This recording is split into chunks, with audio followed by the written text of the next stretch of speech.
Ang iyong matatag na paniniwala ay naantala ang iyong kakayahang magkaroon ng iba't ibang pananaw. Gayun din, kung mas marami kang reaksyon sa kapaligiran, mas nalilito ka. Ito ay madaling kapitan ng hindi ka nais-nais na desisyon. Dapat mong yakapin ang mga pagbabagong nagmumula sa loob mo kaysa sa labas mo. Ang iyong mga ideya sa lahat, mula sa karaniwan, impluwensya, pampalakas at higit pa, makitid na pagkakataon upang tuklasin ang iyong sarili. Walang kamalayan, ikaw ay madaling kapitan ng reaksyon sa iba't ibang intensity.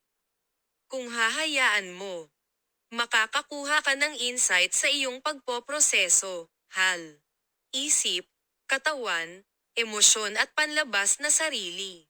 Kapag mahigpit kang kumapit sa isang bagay, bumitaw ka para may matanggap kang mas maganda. Ano man ang iyong mga kaganapan sa buhay, sila ay lubos na nakaapekto sa iyo sa isang emosyonal na paraan. Maaari mong isipin na sila ay iyong nakaraan o ikaw ay higit sa kanila, gayunpaman. Nananatili pa rin ang pamilyar na emosyon.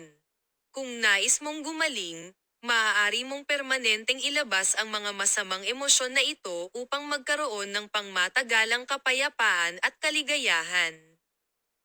Ito ang kalayaang hindi mo pa natutuklasan, upang tunay na maunawaan ang pagmamahal sa sarili. Ang iyong diskarte sa buhay ay parang isang virtual reality na may hindi sapat na katotohanan sa karamihan ng mga bagay.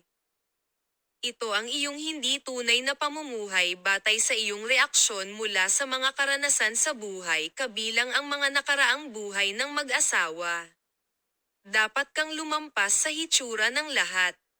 Mas mabisang gawin ito nang walang mga impluwensya. Kung mas nalalaman mo at binitawan mo kung ano ang nakakaimpluwensya sa iyo, mas makikita mo ng may kailan-awan. Ang pagiging palakaibigan. Karaniwang nakikita ka ng mga tao na kaakit-akit, kaibig-ibig o magandang asal. Hinihikayat ka nitong tumuon sa panlabas na sarili na pinipigilan mo ang tunay na bersyon mo. Bigyang pansin kung ano ang iyong nararamdaman kapag pumunta ka sa isang kaganapan at nakikipag-ugnayan sa mga tao. Pinakamahalaga, ano ang tunay mong nararamdaman pagkatapos?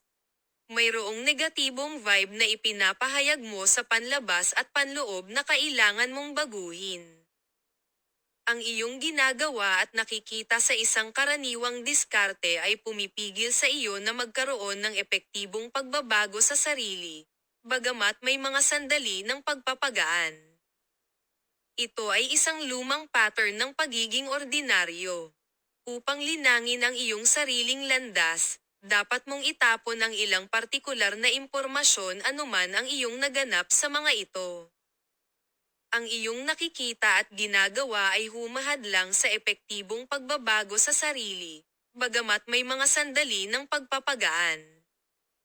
Ito ay isang lumang pattern ng pagiging ordinaryo dahil sa isang pakiramdam ng kasiguruhan, lohikal na dahilan o seguridad.